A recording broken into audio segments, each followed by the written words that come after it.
Okay, so right now we're going to talk about the first derivative test.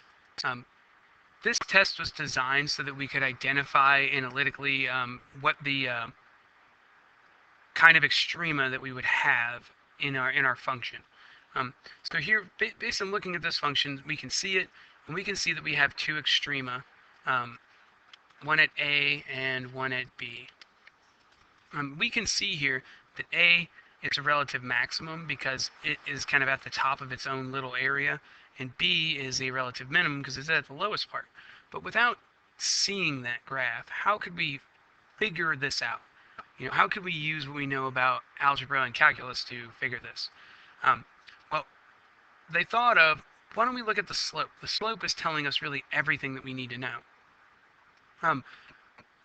What we notice is that since our slope at these points, the slope of A is 0, and the slope at B is 0.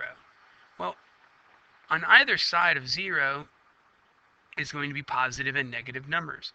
So we need to figure out, well, what about these different things can we see? Well, in this whole range here, our derivative has a particular value. And during this time, our derivative is always positive, right? Because we're going up, we're increasing.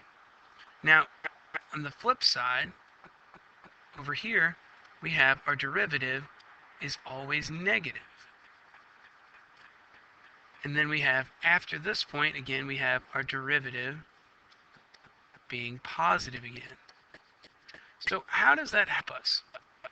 Well, if you think about a graph, and I'm going to draw this on the next page. If you think about a graph, what happens if I have a positive slope? So a positive slope goes up. And it doesn't matter how much it goes up, as long as it's going up, it's positive. But then how is it that I take a positive slope and turn it into a negative one? Well, I have to turn down. And you see that as I turn down, what I've created, which is a relative max. And likewise, if I'm going down, my derivative being negative, the only way to go back up again is to turn and go up, which this would be a relative min. Now, the rule basically states that if f prime of x changes from positive to negative,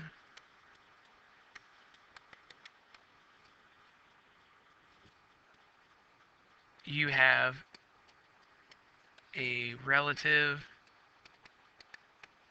max. And if f prime of x changes